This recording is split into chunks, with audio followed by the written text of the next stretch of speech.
It's annual review time. Let's hop right into it. This year I started my business, Ātaahua, and created discreet, chewable fidget necklaces for neurodiverse teens and adults in Ātaahua who suffer from biting habits. With the mission to spread awareness, normalise the usage, and create accessibility to the use of quality STEM tools. Over the year, I've had 7 different bead designs, and are made of food-grade silicone, so they are made to be chewed on. The cords come in 4 different colours and are tied with sliding knots for easy adjustability. It's safe to say that this year has been such a success for me and my business. I was granted seed funding, attended multiple networking and informative events, sold my products nationwide, made some profit, won the regional and national Young Enterprise Validation Challenge, and most importantly to me, I've gained genuine positive feedback from my customers. My necklaces made them feel good while doing good for their haora. But how did I get here? Let's rewind and I'll tell you the story of Ātaahua. In 2021, my tics were very active. During my time at school, I would suppress them, meaning I would take those bursts of energies and redirect it somewhere else. This would result in me tensing my neck, clenching my jaw, and biting on the insides of my mouth. And this is where things took off. I didn't want to be chewing on anything I wasn't supposed to, so I searched online for anything to keep my mouth busy. All that really came up was baby teethers, and I thought those could be nice, but they're made with infants in mind, so I looked for something for adults. But only in Ātaahua were just way too bulky, and ones from overseas had outrageous shipping costs, making them even less accessible to those who need them. So at the start of this year, when I was looking for a business idea, the cogs started turning. I consulted my market via a Google form which I posted to Facebook groups.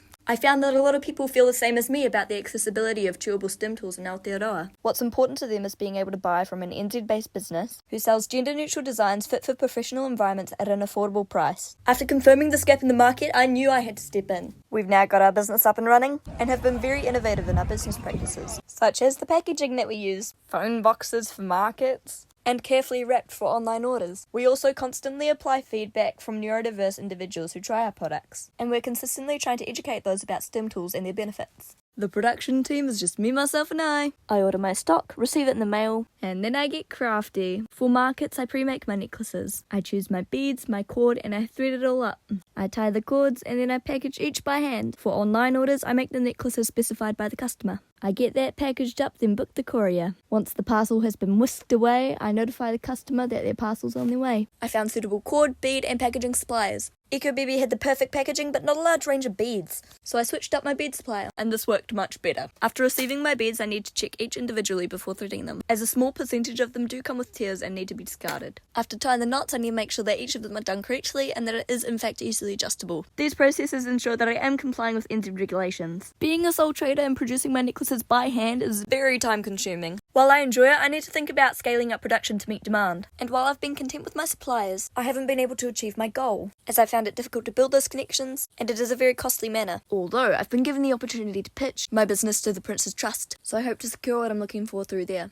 There are approximately 663,000 people within this target demographic within Ātaahua, which sees for lots of market potential. My validation was so good at One Yes Challenge 1. I was able to validate my product via the use of surveys, which I'd posted on Facebook groups for strangers to fill out. This helped me to better understand my audience, their usage of STEM and fidget products, why they use them, and their thoughts on the accessibility of these products in Ātaahua. I then asked questions more specific to chewable fidget necklaces, from which I learned that there's little to none accessibility to chewable fidget products, and got their opinions on a drawn prototype. I learned what type of designs they'd like. I then picked out some of the strangers that filled out the survey and sent them a necklace at a discounted rate. From there I learned that my necklaces are of satisfactory standard to my target market, and the average price that I'd expect to pay is $10. This was a good competitive price, so that's the price that I chose to take my necklaces to market, and they sold out within the first couple days. When selling my second batch, I decided to knock off a cent as a psychological pricing strategy. My pricing is accessible to my target market while also being profitable. I promoted my product through the use of Instagram, Facebook, Discord, competitions, newspaper articles, and word of mouth via networking events and markets. What worked best for getting traffic through my page was promoting through specific Facebook groups which held my target audience. This is where I got the most traffic to my social medias, ending up in the majority of sales. People even recognised me from these Facebook posts when I was at markets. I was consistent with my marketing from online to in-person, through the use of cardboard and printed paper,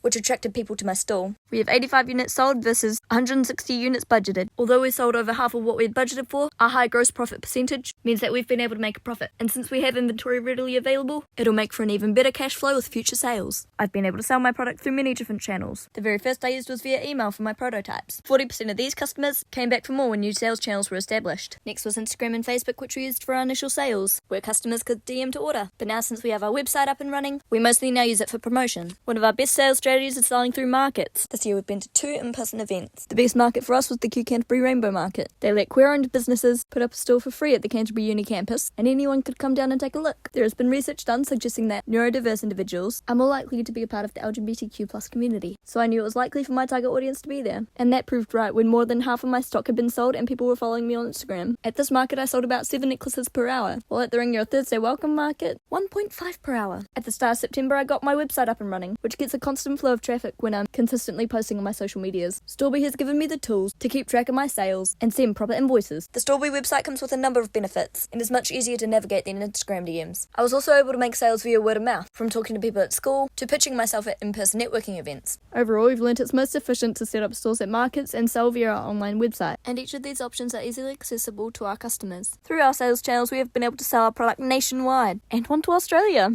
Before the end of this year, we were able to sell 85 out of 160 necklaces. Although we didn't reach our budgeted income, we were still able to break even, and were able to reach a pretty good net profit after tax. Due to some necklaces being sold at discounted rates used as examples at markets or donated to raffles, we wouldn't have reached our budgeted gross profit. We will be reaching a pretty decent amount though. Very proud of this profit. Our total closing bank account sits at $930.68. While we may be at the end of the financial year, Ātaahua still has a surplus of products to sell, meaning that our future cash flow statement will be looking even sharper. Although it's not what we expected at the start of the year, we are very proud of the profit we've made and hope to improve our budgeting skills for the next financial year. And here are the budgeted and actual gross profit and net profit percentages. While the actual is a significant jump down from the budgeted, it's still a huge percentage of profit. And again, couldn't be prouder, and will work on my budgeting skills next year. Social goals. These first 2 are very similar, and we've completed both. We use the same promotion methods for our products to advertise the benefits of using STEM tools. We also do this really well in person. For example, markets, where I'll promote what my products are for, and potential customers can usually relate it back to themselves, saying that they also bite their nails or shirt or hair, and I present them with a necklace because that's exactly what it's for. Some will even fill out their feedback forms with uses for their necklaces that they'd never imagine. I'll soon be setting up a display at one of the local primary schools, which will also sing the encouragements of these goals and work to help neurodiverse individuals in that school. Economic goals. At the beginning of the year I hope to gain 500 in seed funding. I applied, missed out on the national funding, but got 170 from ARA, which was so awesome, and the rest I'd manifested was on its way with the challenge winnings. 250 for the National Validation Challenge, and 75 for second place in the TikTok Challenge, for a total of 495 to kickstart my business. We also managed to complete our other goal of breaking even, thanks to promoting and selling our product. Environmental goal. While we managed to get eco-friendly packaging, as well as locally sourced cord, we couldn't quite fulfill this goal, as we had planned with our beads. What we intended was to source uniquely designed 100% natural rubber beads, although this proved difficult, as I didn't have the connections to make this happen. In the future I'll continue to scout around to find the key in making this a reality. Now all I can do is be environmentally conscious about my other sources. Cultural goal. Embrace our value of kotahitanga. Although I may be a sole trader, I have an awesome community behind me, who I openly invite to work with to provide the best possible outcomes. All that I've been working on couldn't have been done without the voices of those who need these tools. I take all feedback kindly and apply it as much as I can to me and how I'm running our business.